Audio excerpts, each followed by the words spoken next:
The Prime Minister was asked today if he lied when previously explaining this agreement. His response was that he could have done a better job explaining things. Do you think he misled Canadians? Absolutely. Absolutely he did. He told Canadians that Canadians would be paid back first, that the construction and debt servicing costs would be factored into this. Now we know that just wasn't true. Mark Carney saying that he could have been clear is the closest thing you get to a Liberal admitting that they deliberately misled Canadians. If he was so proud of this deal, if he thinks it's such a win, why did he keep it hidden? And we'll see. We'll see when we have this committee meeting. If Liberal MPs shut this meeting down, we know that's because they've got something to hide. When I'm proud of my work, you know, when I was a kid, you stick it on the fridge. You know, when you're proud of your kids' homework when they come in, you stick it on the fridge with a big, a gold star on the front. If Mark Carney loves this deal and think Canadians are going to really appreciate giving up 50% of what was owed to them, he should be proud of it. He should stand by it and allow the committee to really investigate this. If it did lead to concessions on the threats of 50% tariffs before, August 19th, would that change your viewpoint on this topic?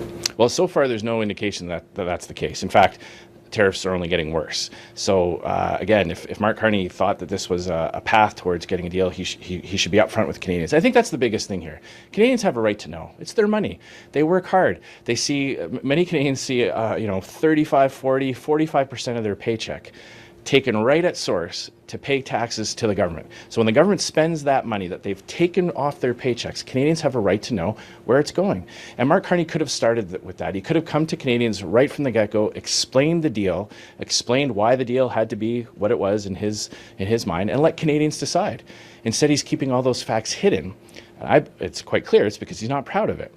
And, you know, at the end of the day, what Liberals are basically admitting about Mark Carney is that he's not bringing any value added to Canadians at the negotiating table. He held himself up during the last election as the guy you hire in a crisis, somebody with special powers that knew how to handle this. We're a year into his government. Investment continues to leave Canada. Tariffs have only gotten worse. The United Arab Emirates, I'm not sure if you saw this story, the United Arab Emirates came to Canada with $70 billion looking to invest in Canada. And Mark Carney's government told them, go home with the money. We don't have anything for you to invest. Okay, this is after being in power a year. This is after promising to build things at unimaginable speeds. We see investment dollars leaving, Canadians' own government telling investors to park their cash, and now we see a deal that sees 50% of the promised revenues to Canadians go to the United States to create jobs and opportunities in Michigan, not in Canada. On the Gordie Howe International Bridge, a committee meeting has been called for next week to discuss the deal. What do you expect to come out of that meeting? You know, who do you think they should hear from? Well, first and foremost, we're calling on the Liberal government not to shut down this meeting. They've done this in the past where opposition MPs recall a committee to get to the bottom of things, and we've seen the government just use their newfound majority to just completely kill the investigation. This is a major expenditure for the Canadian people. Canadian taxpayers built 100% of the costs for this bridge, including hookups to US interstates. And the deal was, in return, we would get repaid first. The Canadian taxpayer would be kept whole first. Mark Carney can't even come clean. He can't even admit to Canadians what's in the deal. So we'd like to start with actually seeing the agreement. We'd like to get an understanding from the government. Did they get anything in return for this concession? We've seen Mark Carney offer unilateral concessions before and get nothing for them. He very quietly dropped retaliatory tariffs in the middle of a campaign and kept that hidden from Canadians. He backed down on the digital services tax and got nothing in return. So he just gave up 50% of the toll revenues, pushing back the repayment timelines for Canadians by 15 years. Did he get anything in return? What did Canada get out of this deal? And would you support the federal government using retaliatory measures if they don't reach a deal with the Trump administration by August 19th? Well, I'm glad you brought up this deadline. This is yet another Mark Carney promise. He promised last year that he would get a deal by July 21st. Last year. We're now well past that. This year, it's over a year late. We've said before that we can't control what Donald Trump does. The U.S. president is going to do what he's going to do. But Mark Carney has not made Canada stronger. He has not done the things that make Canadians less competitive compared to our U.S. competitors. For example, Mark Carney has kept the industrial carbon tax in place on Canadians. That means any manufacturer that's looking to expand or build in Canada versus the United States sees a big, huge tax slapped on all their products. So we've seen over the last 11 years of Liberal governments, $1 trillion leave Canada.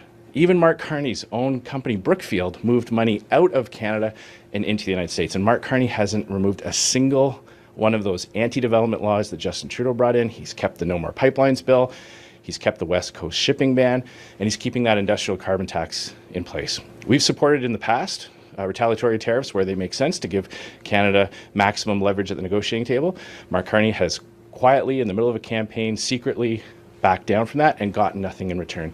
So I think a lot of Canadians are starting to ask, like, what value add does Mark Carney bring to the negotiating table? He gives concession after concession but doesn't get anything in return.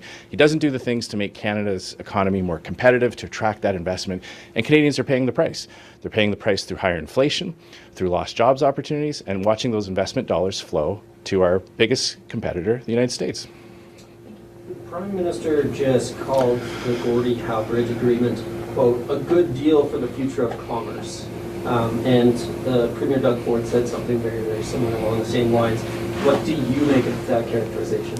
Well, all I point out is that the original deal was that Canadians would be paid first. We would get 100% of the revenue until those construction costs were paid off. This new deal, government officials are admitting, sees 50% of that revenue go to the United States immediately. None of the construction costs, none of the debt servicing costs are calculated into the net profits that the Americans will now take 50% of. So Mark Carney has to explain to Canadians how they're better off. How are we better off losing 50% of the revenue? I mean, he's a banker. He should be able to answer these kinds of questions. I don't know too many investors that would think losing half of what you were promised is a win unless he's got something to tell Canadians that he's keeping secret. Did he get anything back from the United States in return? Is this going to lead to a deal on CUSMA? Is this going to lead to any easing of any tariff? So far, the answer is no. So Mark Carney continues to just say things that bear no connection to reality. 50% is less than 100%. That's just math in the United States. And Mark Carney tried to hide this from Canadians. This is just another example of how Mark Carney is just delivering illusions for Canadians, no real results. He's been Prime Minister now for over a year, and nothing has gotten better. So with that, happy to take your questions.